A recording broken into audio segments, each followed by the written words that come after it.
I grew up in a quiet rural town where nothing ever really happened. Our house sat on a 5-acre plot of land, surrounded by dense woods on all sides. My parents worked late shifts, so by the time I was 13, I was used to being home alone at night. They trusted me. I was responsible. But there are some things a kid just isn't prepared for. It was a Friday night, and I was in the living room, lights dimmed, playing my favorite game on the PS2.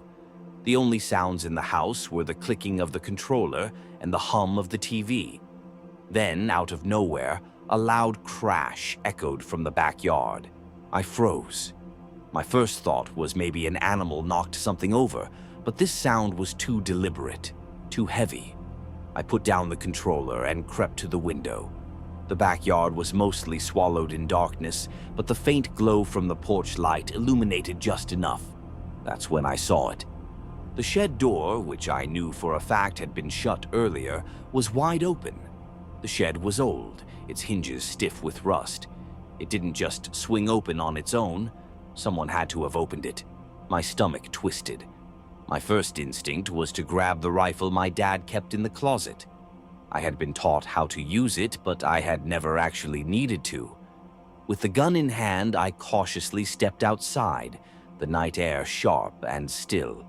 The grass crunched under my feet as I approached the shed.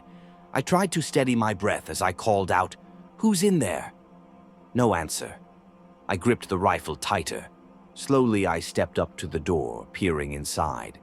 The dim glow from the porch barely reached inside, but I could make out the silhouettes of tools, the lawnmower, and stacks of boxes. Nothing seemed out of place, but the silence was heavy, almost suffocating, like something was holding its breath. I didn't go inside. Instead, I slammed the door shut and bolted back to the house, locking the door behind me. I stood at the window, watching, waiting, heart hammering against my ribs. Minutes passed. Nothing. Maybe I was just paranoid. Maybe it was the wind. And then footsteps. Not from the yard, not from outside, from upstairs. I felt my blood run cold. I wasn't alone. My grip on the rifle tightened as I forced myself toward the staircase. The air felt thick, like I was moving through water. I didn't call out. I didn't want whoever was up there to know I was coming. The floorboards creaked under my weight as I reached the top. The hallway stretched out before me, 5 closed doors on either side. The noise had come from my parents' bedroom. I dropped to my knees, my breath shaking, and peered under the door. Bare feet. Someone was standing just beyond the door, facing away, completely still. I felt sick, my vision blurred with panic. Whoever this wasn't a burglar looking for valuables. They were just standing there. I couldn't do it. I wasn't ready to face whatever was on the other side. I turned and rushed back downstairs, locking myself in the bathroom. My hands shook as I fumbled for my phone and dialed my dad. No answer. I called again. Nothing. My fingers felt numb as I dialed 911. I kept my voice low, whispering into the phone, explaining that someone was in my house. The operator told me to stay hidden, to stay quiet. And then, footsteps coming down the stairs. My heart slammed against my ribs as the steps approached the bathroom door. They stopped. Silence. Then a voice. Deep, slow, unnatural. "What's up, kid?" I stopped breathing. The voice was right outside the door, deep but hollow, like it wasn't fully human. I clenched my teeth and forced out the words. "I have a gun, and I'm on the phone with the police." The operator's voice came through the speaker, asking if I was safe. I wanted her to keep talking, just so I wasn't alone with the silence. And then, the handle turned. The door didn't open. It was locked. But that didn't stop the thing outside from trying. It twisted the handle slowly, deliberately, like it wanted me to know it could get in if it really wanted to. And then, just as suddenly as it had started, the handle stopped moving. I heard the footsteps retreat. A door slammed. Silence. I sat there, gripping the rifle, phone still in my shaking hands, until I heard the distant wail of sirens. When the police arrived, they searched the house top to bottom. Every door, every closet. Nothing. But they found the back door wide open. And here's the thing. I had locked it. To this day, I don't know who or what was in my house that night. Nothing was stolen, no forced entry. Just the shed door swinging open, bare feet standing in the dark, and that voice. "What's up, kid?" I'll never forget it. I was 19 when I spent my first weekend alone at my parents' house. They had gone on a short vacation, and my older brother had moved out years ago. The house was deep in the countryside, surrounded by dense woods, with the nearest neighbor a good 5-minute walk away. The long dirt driveway stretched from the house to a narrow, unlit back road. That Friday night, I drove into town to grab some food and fill up my gas tank. The gas station was mostly empty, just me and a single black pickup truck parked at another pump. As I started fueling up, I noticed a man leaning against the hood of the truck. He had a baseball cap pulled low over his face, a scruffy beard, and an unsettling smile. "Hey there," he said, his voice rough. "You from around here?" I hesitated, but not wanting to be rude, I nodded. "Yeah?" He took a step closer. "You live close?" That question put me on edge. I forced a polite smile. "Just passing through," I lied. He chuckled, not believing me. Then he glanced at my car and asked, "You alone?" I ignored him, finished fueling up, and got in my car. As I drove off, I watched him in my rearview mirror. He was still standing there, watching me. I brushed it off, assuming he was just some creepy guy trying to make conversation. But as I turned onto the back road leading to my house, my stomach dropped. Headlights appeared behind me. A black pickup truck. I slowed down near my driveway, heart pounding. The truck kept its distance but didn't pass.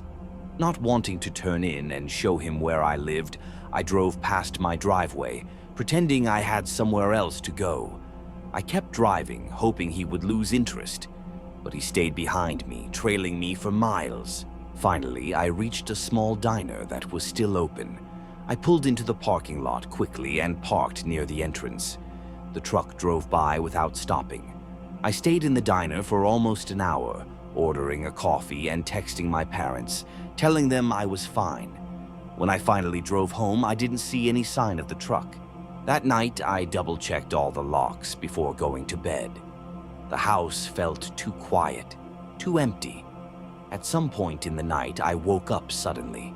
I wasn't sure why at first. Then I heard it. Footsteps, right outside my bedroom window. I froze, listening.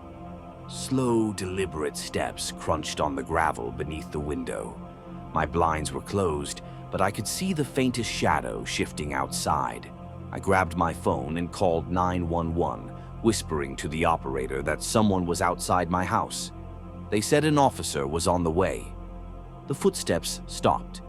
For minutes, I held my breath, straining to hear. Then, 3 soft knocks at the window. I nearly screamed. The sound of a car approaching made the knocking stop. Headlights swept through the trees as a patrol car pulled up. By the time the officer searched the area, whoever had been outside was gone. There were no footprints, no sign of forced entry. I felt foolish, but I knew what I had heard. The officer told me to keep my doors locked and call again if anything happened. I barely slept that night. The next day, I convinced myself it had been my imagination. Maybe an animal, maybe the wind. I went about my day normally, even relaxing a little, until that evening. Just as the sun was setting, I went outside to take the trash to the bins at the edge of the driveway. As I walked back toward the house, something made me stop cold. On the ground, right outside my front door, was a single cigarette butt. I didn't smoke. I hadn't had visitors. Someone had been standing at my door, watching, waiting. A shiver crawled down my spine. I rushed inside, locking every door and window again. I closed all the blinds, turned off all the lights, and sat in the darkness, phone clutched in my hand. Hours passed. Then, around midnight, the doorbell rang. A chill ran down my body. No one ever came here this late. No one would. I didn't move. I didn't even breathe. Then, scratching. Slow, deliberate scraping at the front door. I called 911 again, barely able to whisper. They said officers were on their way. The scratching stopped. The doorknob twisted once, twice. I thought about running, but where? I was trapped. Then, through the silence, a voice came from the other side of the door. "I saw you at the gas station." I wanted to scream. A few minutes later, red and blue lights flooded the driveway. The police arrived, but once again, whoever had been there was gone. This time, though, they found something. Near the edge of the woods, tire tracks. A black pickup truck had been parked there, hidden just out of sight. I didn't stay another night alone. I packed a bag and left for my friend's house, refusing to go back until my parents returned. I never saw the man again. But sometimes, even years later, I think about him. I wonder what would have happened if I had opened that door.